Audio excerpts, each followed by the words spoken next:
All right, welcome. Thank you. This is long overdue. Yeah. Yeah. Thanks for having me. making time for me. For sure. No, I appreciate it. Well, look, I always like to start. We already started talking about business, but let's go backwards in time.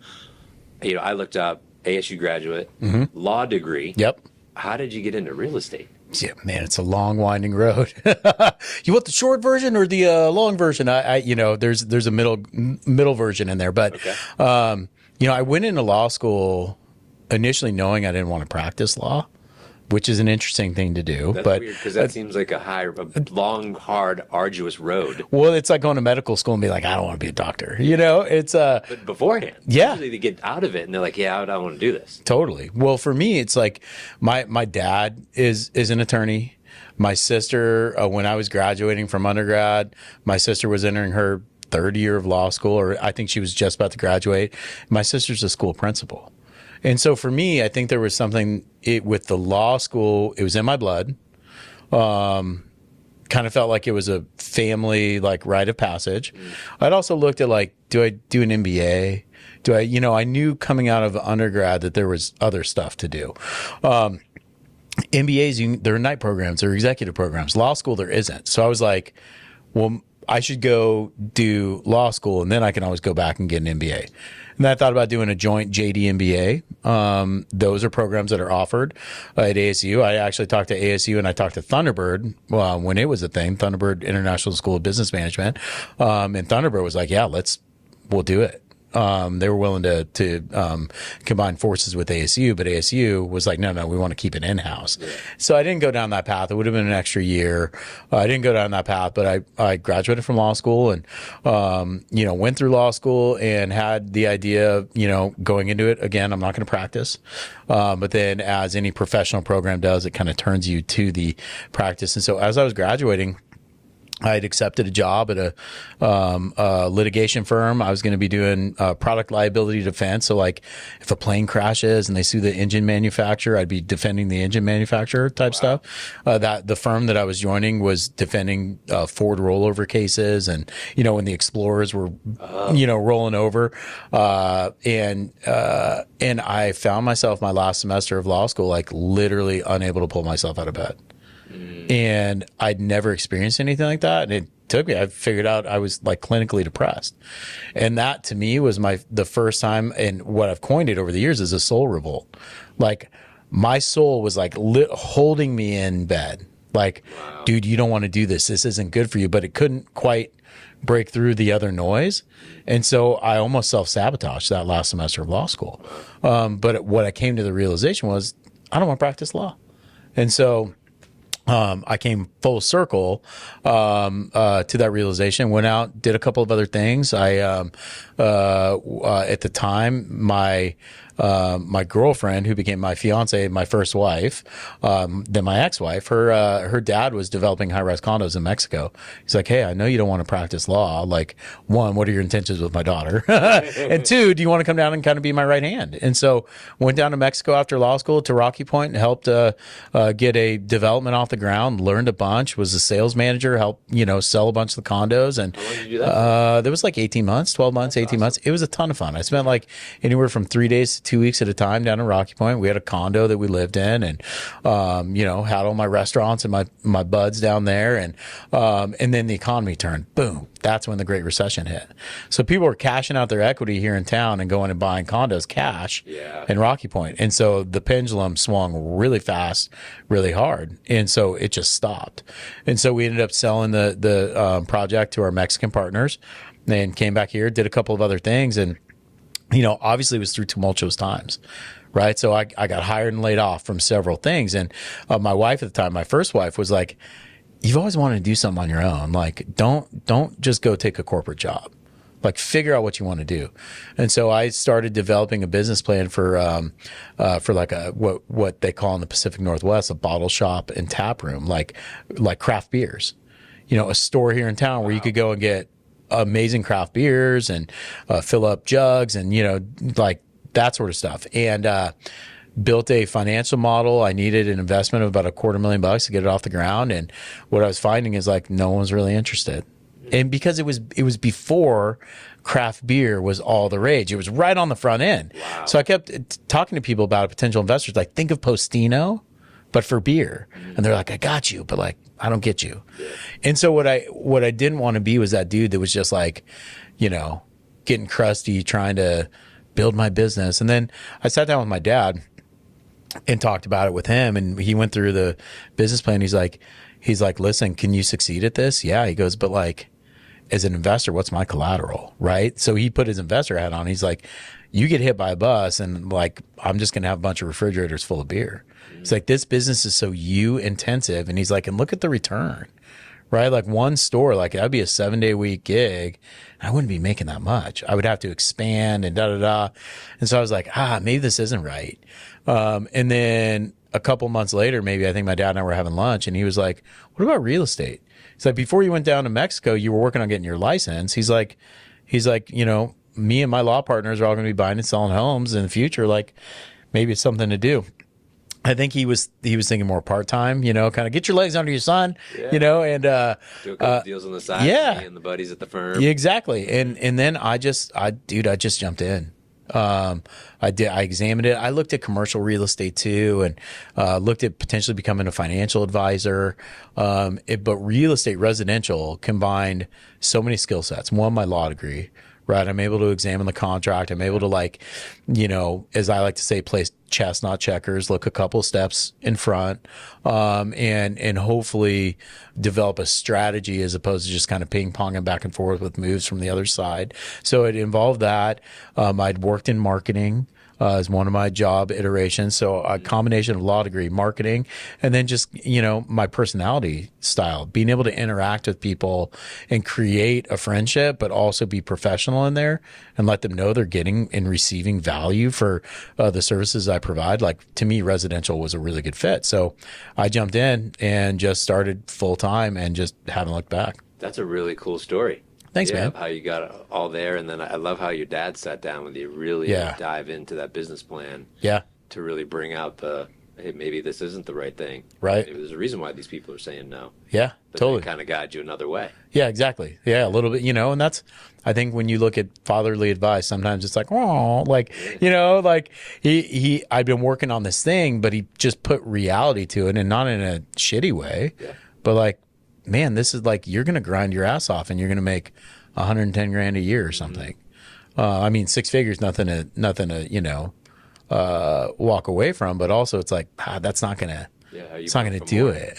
Yeah. Yeah.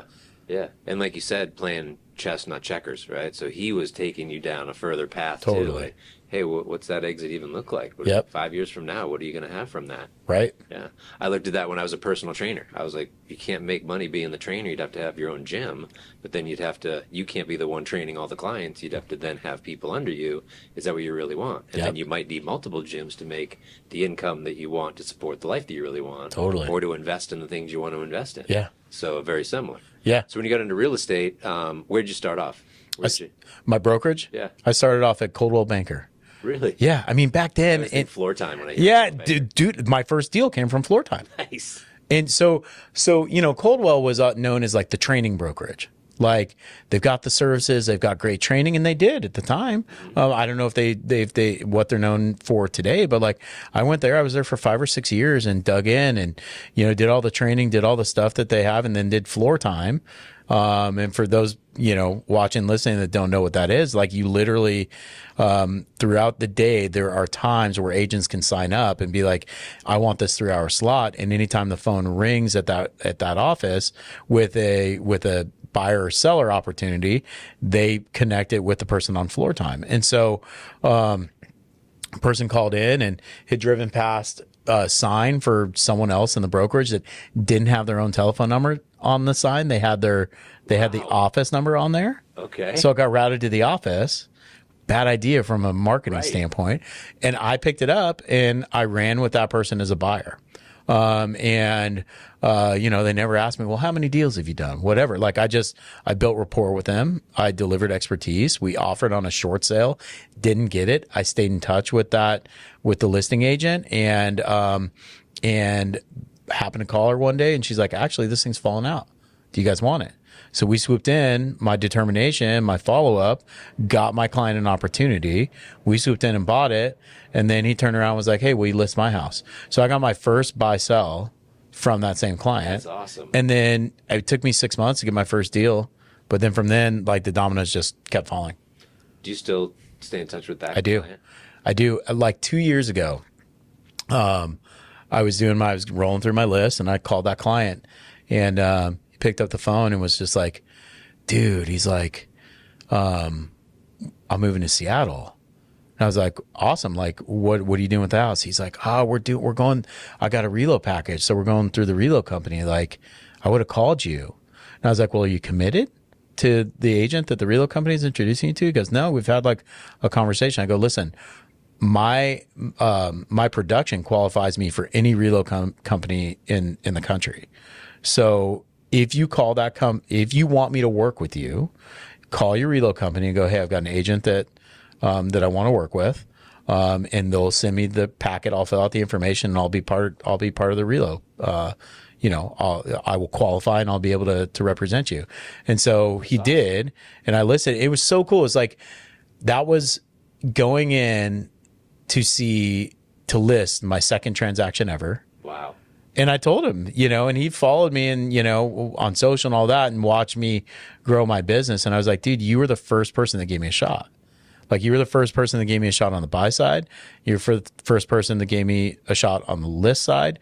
And now to come in and list this thing after 5 or 6 years, like it's just really cool. That is really cool. Yeah, it was kind of like one of those career moments. Yeah. Yeah. Yeah. So you walk into that same house.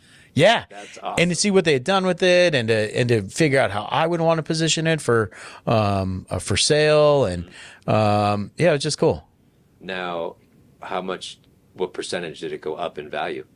Oh my God. I think at that time, it had doubled. It's awesome. Yeah. It's crazy. Yeah. Yeah. It's something I never realized. Like when I got into mortgages and real estate, I didn't realize how powerful it was. And then after being in 18 years now and talking to my clients and then seeing my own portfolio, and I'm like, wow, this really moves the lever. It does. It does. I think people either don't realize it, or I would say on the flip side, they over leverage into real estate. Right? What's that look like? I think some people will put all their eggs in one basket, right? They'll find a mechanism that works and they'll double down and triple down. So it's like, my financial advisor, when I talk to him about investing in real estate, he's always like, cautionary tale, dude, you derive all your income from real estate. So do you want to put everything into real estate? Now, obviously, he's a great dude and I trust him, but they make money when my funds are in their under management, right? But he's not steering me that way. He's just like, listen, yes, invest. You're going to get great tax benefit, right? As a real estate professional, I get extraordinary tax benefit from buying real estate. But he's like, yeah, do that, but make sure that you've got a component that's working in other silos of real estate. So I think this city is littered with the bodies of people who have over leveraged into real estate, right? The Lincoln Savings and Loan stuff, Mortgages Limited, like all this stuff in our past, right, where people were like, oh, this engine is just going to keep going. Yes. So I think intelligent investment in real estate is key. I think making sure that you're not over leveraged, making sure that whatever financial package you're using to invest in real estate is super important. I think, surrounding yourself with the right professionals, especially if it's straight investment. I'm always encouraging my clients, like, hey, talk to your financial advisor. Like, really figure out, like, you're moving funds from a silo of investment to another silo of investment, and make sure it makes sense. Make sure you're diversifying appropriately. Make sure it's working for your long-term goals. Like, I always want to have that conversation. Of course, like, if they transact in real estate, I earn compensation and I want that for my family. But I also want to make sure that they're doing what's right for them. And sometimes they'll look and go, yeah, my guy's all in, or they're not. And if they're not, and I disagree with why their financial advisor is saying no, then I'm like, well, let's all get on the horn. Let's all have a conversation and just talk it through and see. And so I always want to be a resource for people, and I always want to connect them with the right people to make sure that they're making the right decisions. And, sometimes talking someone out of potentially a real estate purchase ends up being the best for them and ultimately the best for me. Right. Yeah. Because you wouldn't want them to make a bad investment, and then they're looking at you as, hey, you were the one that counseled me on Yeah, this. yeah, you pushed me into this, man. Right. You know, Yeah. I think sometimes our highest value is making sure people don't transact. Yeah. I'm sure you see it in, looking at loans. Like, dude, can you do this? Yes. Should you do this? Probably not. There's one of my mentors had said, he's like, there's the loans you should do, and there's the loans you shouldn't do, Yeah. even if they can do it. Yeah, totally. And we have to look ourselves in the mirror at night Right. to sleep at night. We have to kiss our kids when we're putting them to bed. And like, how do they want their dad coming to the world? Mm-hmm. You know what I mean? Of course, they want the security of the roof over the head and the food in their bellies. But like, I don't know. I just think at the end of my days, I want my kids looking at me and saying he was a good dad. He was a good person. He showed us value in life and treated people well. And, it's kind of like fast forwarding to your funeral. Like, what do you want people saying about you? Yeah. You want the room full, or do you want it empty? Or do you want people going, that guy was an asshole? Right. Or do you want people going, like, he always had my interests at heart? Like, that's what I want. I want people celebrating the value that I brought to them. I want them celebrating the counsel, the friendship. I don't want them being like, yeah, that guy talked me into a shitty investment. Right. Like, man, should have died sooner. You know what I mean? Like, so That's a good exercise. it is. I mean, honestly, like fast forwarding to the end and being like, what are people going to say about you? I mean, it's morbid and it's sad, but I think it's every once in a while, it's like that kind of repositions the way you approach the world. Mm-hmm.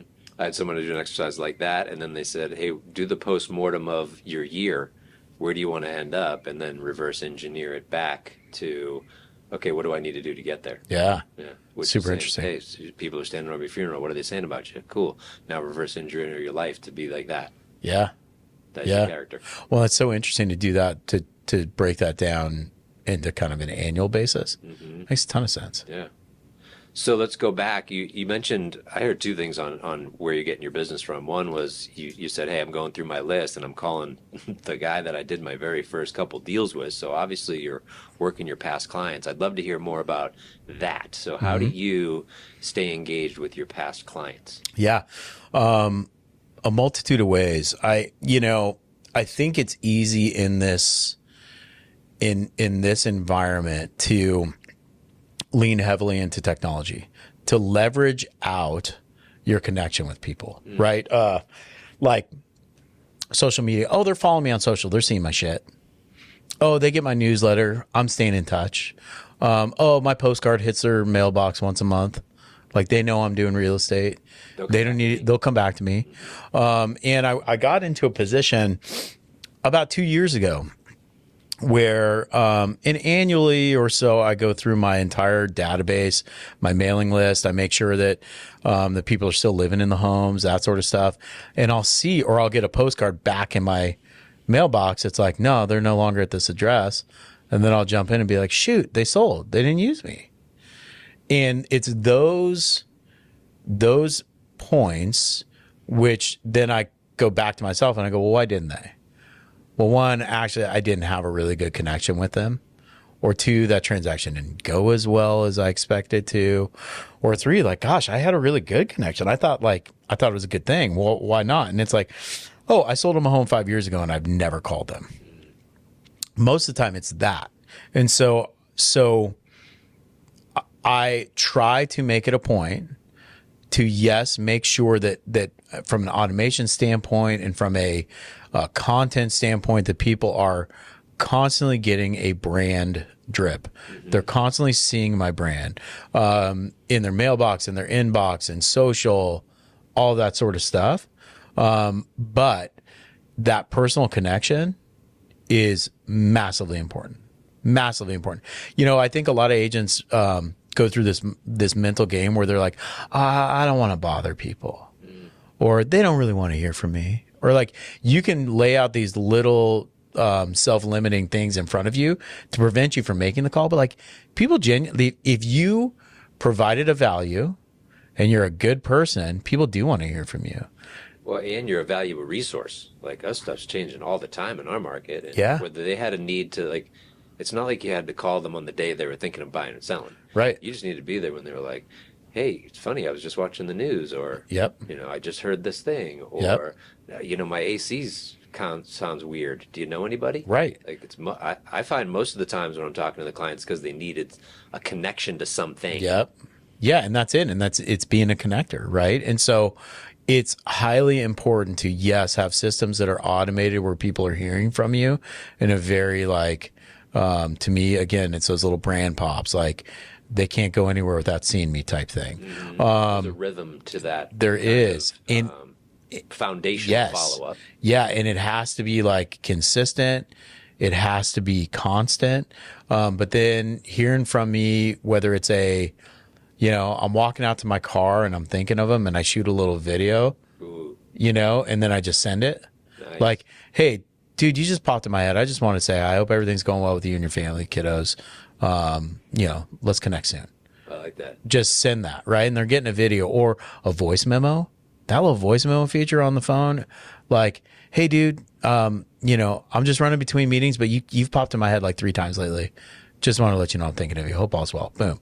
And then they hear from me personally, and either they pick up the phone and call me, or we connect later, or I followed up with a phone call, or I go through and I make phone calls, or I send text messages, or I jump into their DMs, right? All of it is valuable, and all of it is me connecting directly. And I think that direct connection, I mean, as your database grows, it's harder to nail and hit everyone. Right. But that's where creating systems. Hey, today I'm going to go through A's, tomorrow it's B's or whatever. Or it is, I make sure that every single one of my referral sources hears from me every quarter.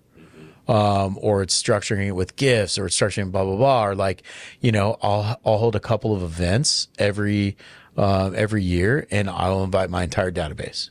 What's the last event you did? Last event was, and we do this annually. It's a Christmas event. It's a Santa event. Like Santa Claus comes to our house. Nice. And this is Santa. And if you're not a believer, you're going to see this dude and you're going to be like, I believe. That's him. I believe. And he's so good. So we set up this whole thing, kids get to come and get exposure to Santa. So people don't have to take their kids to the train park or they don't have to do that. Santa's legit. I mean, he is Santa. So the kids get to sit on his lap, get pictures taken with Santa. And then we have hot chocolate, we have crafts, we have drinks for the parents, we have a little bit of food, got a little photo booth. We just set up and we do it on Friday. I do it Friday. It's early. It's 5 to 7 because people, that time of year, especially, people don't want to be held down. Friday, you get off work, throw the kids in the car, come get some quick eats, something to drink, get to see Santa. Santa recites the night before Christmas. He does not read it. Wow. Mrs. Claus, if you're oh, hey, we'd like Santa to read the night before Christmas, Santa recites it. We're oh, yes, Mrs. Claus. Santa recites it. And so he sits there and he recites the night before Christmas, and he just looks these kids in their eyes, and the kids are all wow. And the parents are standing around taking pictures. It's magical. My kids love it. They invite their friends. How many years you been doing this one? This coming year will probably, I think, be the 4th year of Santa coming. And last year I invited the whole database. I took a play out of my friends, the Cornelia group, Steve and Eric. They're yeah, all of our events, we invite everyone. And I'm oh shit. And so I did that. And as we started seeing the number of people creeping up on the Evite, literally my wife would look at me. She's like, Halpern, what are you doing? This is out of control. But it was so much fun. I mean, we had so many people, and just those events are a wonderful opportunity to just get to say hi to a ton of people. Yeah. I mean, because there are 250 people there or whatever, I can't it's hard to get into conversations with a ton of people, but every event that I do, I want it to be some sort of service forward, right? The Santa event is service to my clients because they don't have to go seek Santa Claus. Right. They don't have to. It's a comfortable environment. It's quick and easy. They're going to get fed. They're going to get a little champagne. They're going to hang out. They're going to see people they know. The funniest is when they're oh my God, wait, you know Trevor, you know, like, right? That those little connections, I think, are fun and creates a little deeper connection with me and my clients. So service in that regard, you know, we held an event right before COVID. I mean, it was like a week before lockdown, and I called it Dogs and Dogs, and we had a hot dog cart.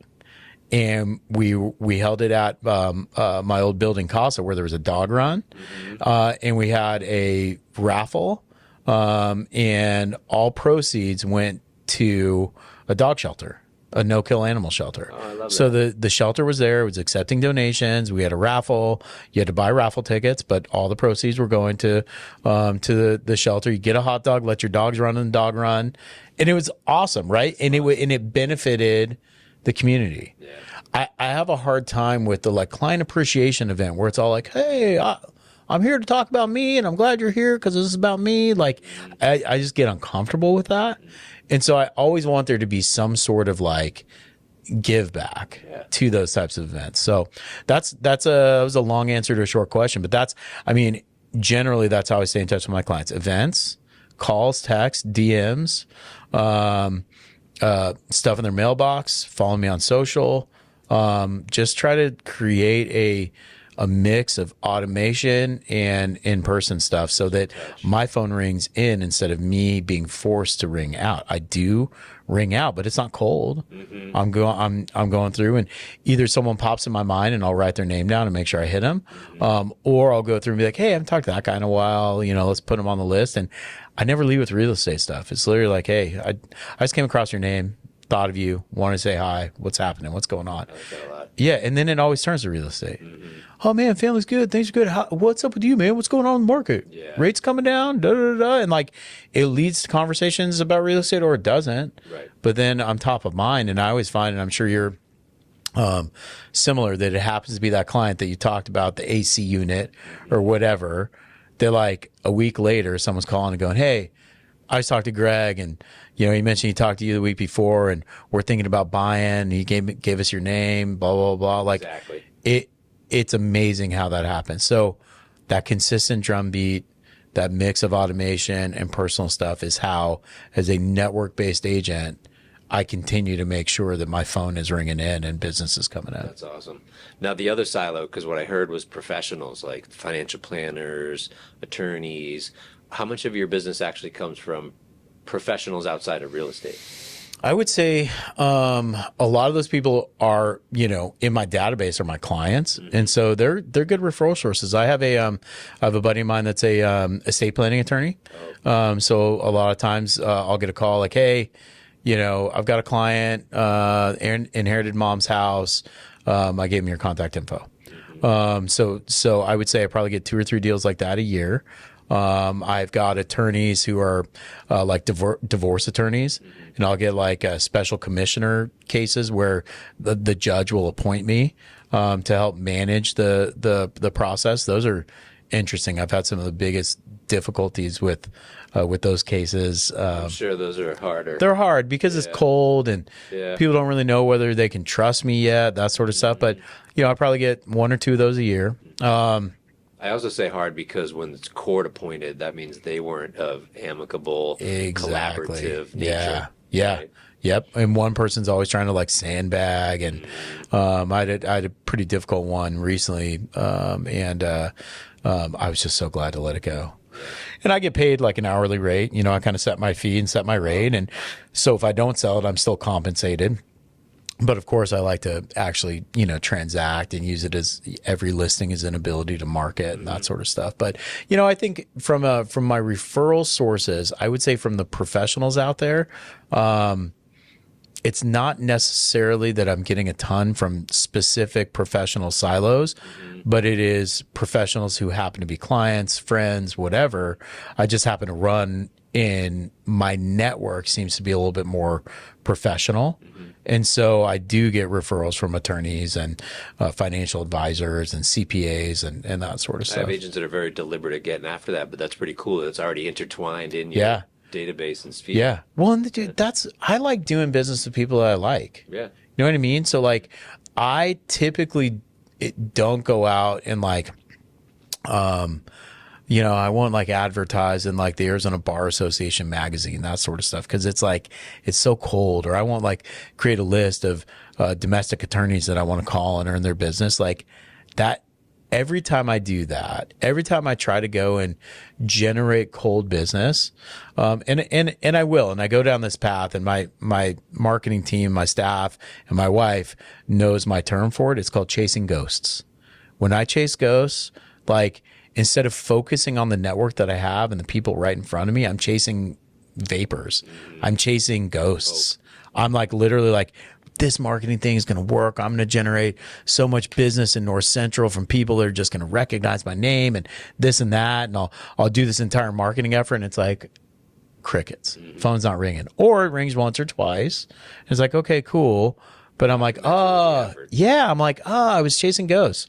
I spent 50 hours or whatever helping to develop that. I spent 20 hours doing this. I spent 10 grand doing that. I spent time, effort, energy, and money chasing ghosts instead of taking that and doubling down on what works. Do another client event. Another client event. Totally. That's it. I think, you know, as real estate agents, as lenders, it's super easy to lose focus on what works. You know, like the idea of doubling down on what works makes so much sense.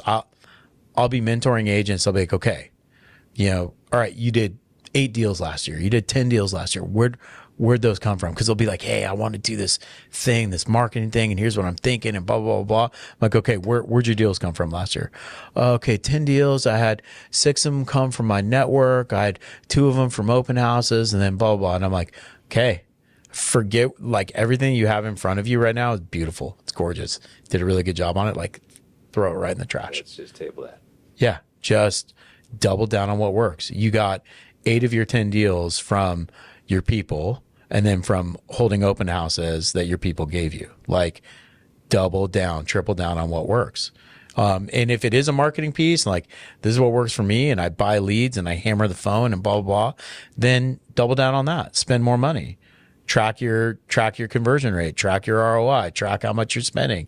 Spend $1. Every dollar I spend, I make $1.30. Cool. Keep going and doing that. So yeah, not losing sight on what works for you. And that's where me chasing ghosts.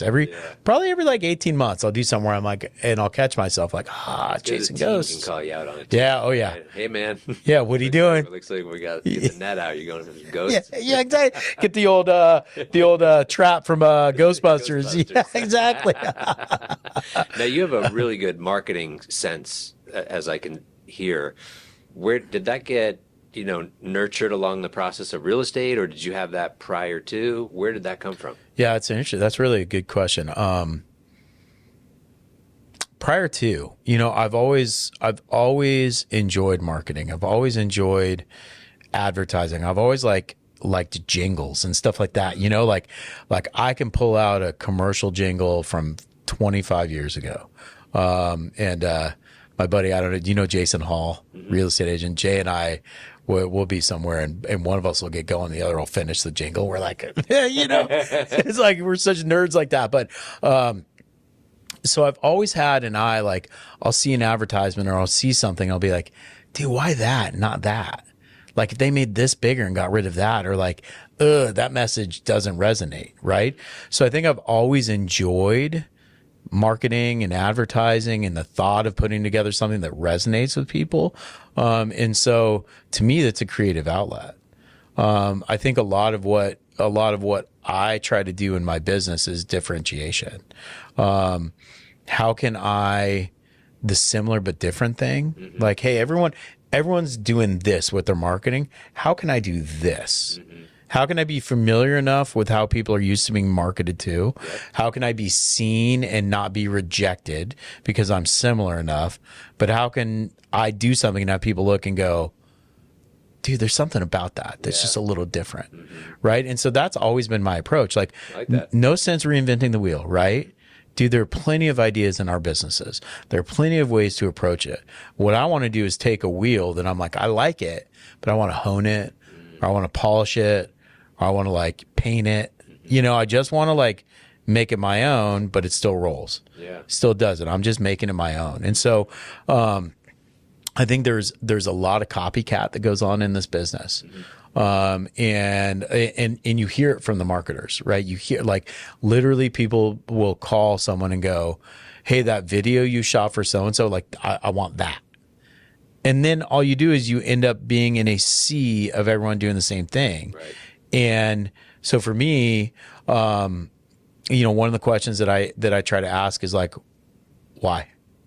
It's so simple. Why? Like, why are we doing this? What's the goal? Why would we even put this out there? Like, challenge myself, challenge my team. Why are we doing this? What's the goal? What do we expect the market to respond to? It's such a simple question. But if it's like, oh, I just want, like, everyone's doing it, so I want to do it, you should really ask yourself why. Right. And are you going to get lost in the sea of everyone else? Or if you ask why enough, you're gonna come to the root reason for why you're doing it, and then maybe you can be like, well, why should we do exactly what they're doing? What can we do to make it different, and how can I stand out in this sea of sameness that's going on out there? Like that, asking the questions to get a little deeper and more efficient. Yeah, And maybe come up with, like you said, something different that lands differently to differentiate yourself. Even more. Yeah, because otherwise, I mean, all this stuff's expensive. Right. Yes. And all this stuff is time consuming. And so when you're doing all of this stuff and you're just like, you feel like you're doing it because you have to, that's a really good time to ask yourself why. Right. Do I have to? Okay. I probably have to, but like, how does it feel? I mean, I'll do stuff and, people that I hire when they join, I will tell them flat out, I'm like, listen, there are going to be plenty of times when I ask you to put a lot into something, a new initiative, a practice, a process, a marketing thing. And I'm like, we will get it right to where we can fully examine it, right to where it's launched. And like 50% chance I'm going to look at it and go, nope, thank you. Not doing it. Doesn't sit well here, or here. But sometimes you got to develop it and look at it before you can even make that determination. Yeah. And so it's like, hey, thank you. Like, listen, they still earn their money, right? They still, I'm paying them for their time. And sometimes it's frustrating to be like, oh, I had this thing. It was so, I thought I presented with something so beautiful, but like I warn them, like, this is just my process. So I'll do stuff where we'll get right to the end and go, no, or we'll go, yep, let's go. But I'm constantly, it's like the spinning plate thing. How many plates, like over the years, adding a layer of marketing here and a layer here and a layer here and a layer here. It's like plates get spinning and then sometimes they get wobbly. And if I still like it, I'll just give it a little push and it'll keep going. And then sometimes I'll take the plate down and I'll be like, I don't like this plate anymore. And just smash it and then go create something else, right? It still has to resonate. It still has to deliver results. It still has to feel good. You still have to connect with your clients. And if you've just been phoning it in on something, like it needs a refresh or like kill it and bring something else in. Create is a friend of mine, real estate agent John Angelo likes to say fresh water. Like you've been doing the same stuff. You've kind of built a dam. You've got all this stagnant water. Your database is the same. Maybe go through and say, these 15 people are out. I haven't talked to them. I actually don't get a positive. They're not calling me back. I don't get a good vibe when I think about the transaction with them or whatever. Gone. And so you're taking a log off of the dam and water starts flowing through. Yeah. Right. And so that brown water flows through and all this fresh water starts flowing in after it. And doing that with marketing, doing that with your database, sometimes that's the exact thing that you need to do to just start the water flowing. All right, what can I kill? Yeah. Not what can I add, but what can I get rid of? What's going to create space? And then when you create space, you create a vacuum, and then you get to figure out how you want to fill that vacuum. Or leave it open. Go, all right, I just need a little space for a little bit and figure out what I want to do next. But at least I don't have that $500 a month outlay. Right. Or whatever, like that thing is gone. Cool. And listen, if I want, I can pull it out of the bin and dust it off and get it going again. But otherwise, when you create that space, you allow yourself to bring that new vein of creativity in, and it'll bring that fresh water right through. That is really cool. Yeah. Now, I've been seeing on social now that you got a news deal going. What's that? Yeah. So I have a PR company that I work with, and that's it's very intentional.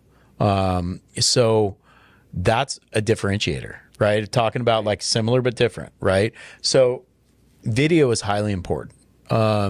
Video is highly important for agents, for lenders. It's a massive way to get exposure for your people to see you and to hear from you. When I started this PR thing, what I thought was going to happen is people would see me and then call and go, "Hey man, I saw you on Channel 3 and would like you to like come over and talk about listing my house."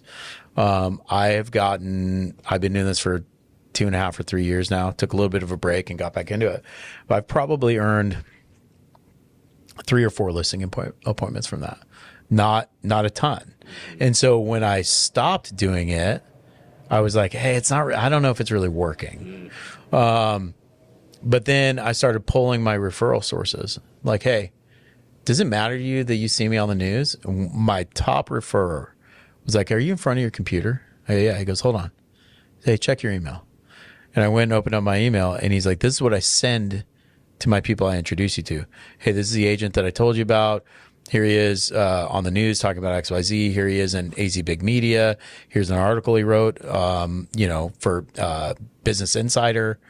And so I'm like, oh shit. So what is that? Okay, it's credibility. So now my network is seeing that I'm credible. Other people can go to my website, see I'm credible, or just Google me and see credibility. And then the other thing is content. I'm like, I got to fire this back up because I'm creating content and it's perceived as credible. And so instead of me having to hire a videographer and go, all right, dude, feed me what I need to say, or, hey, I've got you for 3 hours and we're going to bang out all my videos for the month. And I've got to spend hours before that creating what I want to talk about and then shoot it and then post it and then look exactly the same as every other agent in town doing the same thing using the same like 5 videographers. I'm like, this creates the content for me and it gives me credibility that other agents may not have or may not be perceived to have because they're not on the news. Right. And so now I'm taking something shot in studio or something shot at one of my listings, high definition cameras, solid audio, mic'd up, looking, I'm on the news, branded. And then my team takes it, they cut it up and they put it in, we call it snackables. So I'm going to take a 3-minute or 90-second or 60-second news hit and we're going to bust that out into little snacks that we just post throughout the month. Snackables. Yeah. A little munch on these 15-second videos. Right. Yeah. And what we're doing is what we do is we come up with a topic. My PR team and I will sit down and they'll go, hey, listen, this article popped up in relation to real estate. Like it's getting a lot of play. Do you want to talk about this?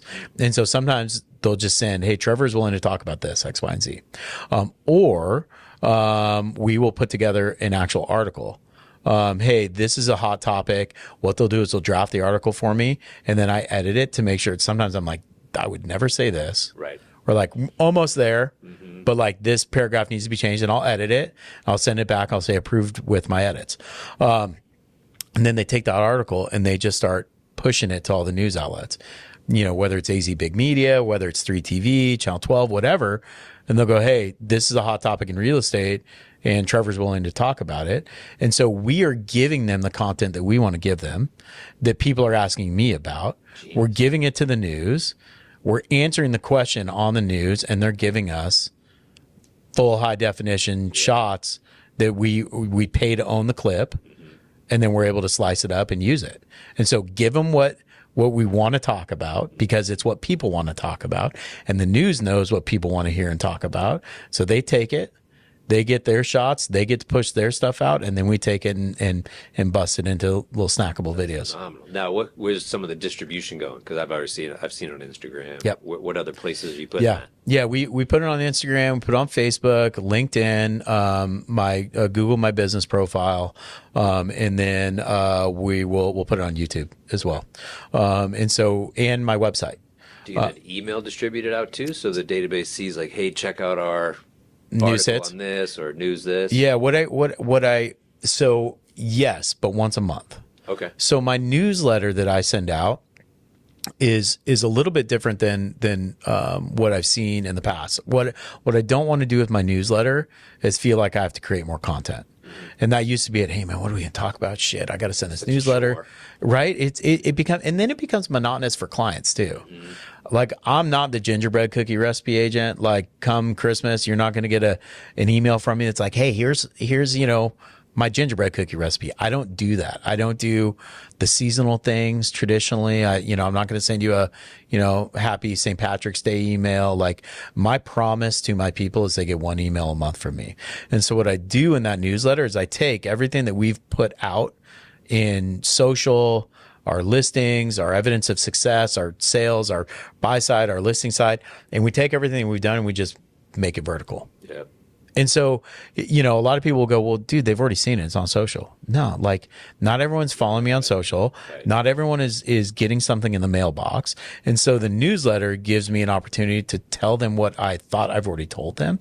And so the top video is typically what we call Talk to Trev, which is a video where I'm in a consolidated manner answering a question that is being asked a lot. Hey, here's what's going on with the NAR settlement. So Talk to Trev is either shot my one piece of video where I sit down and shoot every month. It's either that or we take one of those clips and we put that into Talk to Trev. And then, if Talk to Trev is a standalone video and we've got a couple of news hits, we'll put them down below.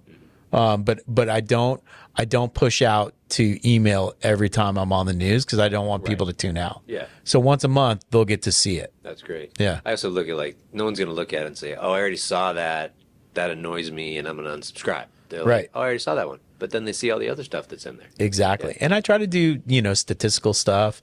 I've got a weekly email that goes out that is just straight up real estate statistics. Every Saturday, send out an email to my database. They have to sign up. On my newsletter, I have a sign up option. Hey, are you getting our statistical email? If not, click here for an idea of what it is, and we'll subscribe you. And so they can opt in. I have people too that they'll be like, dude, I look at every single one of those. Or they're like, man, can you believe this is up or this is down? It's like, oh shit, you are watching. Starts a conversation. Yeah, it does. It always does. So yeah, I try to just keep a consistent drumbeat. Like that newsletter hits once a month, typically. Like let's call that mid-month, and then at the end of the month or the very beginning of the next month is a postcard in their mailbox. And that postcard is just straight up evidence of success. A couple listings, a couple buys. Hey, remind them, oh, Trevor's in real estate, and they chuck it in the trash. Or they put it on their fridge and they hand it to their kid when their kid starts asking about, hey, I'm thinking about buying. Hey, call Trevor. I've had that happen. I've had someone call me and go, hey, I was talking to my dad. It's time for me to sell, blah, blah, blah. And he walked over to the fridge and got your postcard and handed it to me. Cool. Like it works. It works. Because so much of this stuff is silent, right? You don't know which item it is that actually gets them motivated to act. And that's why having a lot going on is super helpful. The book, This is Marketing by Seth Godin? Yes. Like he says with network-based marketing, do it and don't pay attention to ROI because you can't track it. Right. Just do it. With leads-based marketing, where you're like, I'm spending $1, track every freaking penny. Right. You're spending $1 here and you're losing it, or you're spending $1 here on this particular lead generation thing, and you're making $1.05, $1.10, $1.30. Know where it's going. But with network marketing, with sphere-based marketing, you just have to trust that it's going to work. So just keep doing it. Just like you said with the news, yeah, I get 2 or 3 deals, but really it came back to the credibility, which how do I even measure that? Right. Well, this morning was a good example. I shot a thing last week with Channel 3, aired this morning. And after my morning, routine, I don't look at my phone until, generally until I'm back from dropping off my boys at school. I happened to glance earlier confirming that that meeting before this, and there was someone who had walked into one of my open houses a couple weeks ago, found value in what I was discussing, recognized my professionalism and expertise, started texting me about potential future stuff. And then he texted me this morning like, dude, saw you on the news. Like, how cool, blah, blah, blah. That's great. I love that rates continue to come down, da, da, da. Hey, can we connect later?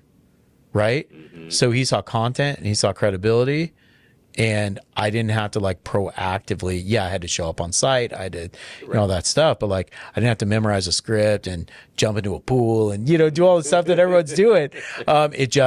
It comes that way. So those little interactions, those little like points of confirmation are what keep me going down certain paths. And if like I don't hear it anymore, then that's where I'm like, okay, is this working? Right. Is this falling on deaf ears? What can we retool? What can I take and hone, or what can I break and rebuild?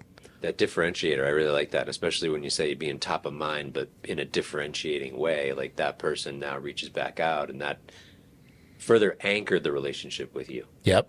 Right. It wasn't like they were going to start calling other people or anything, anyways. But it just further validates their decision that they're going to work with you. Yep. It's always the goal. Dude, this has been really fun. I mean, Thanks, I look forward to the next one because I really want to pick your brain some Let's more do on it, man. business and Anytime. where it's going. And so thank you for coming. Thanks for having me, man. Thanks, brother. Appreciate it. Thank you.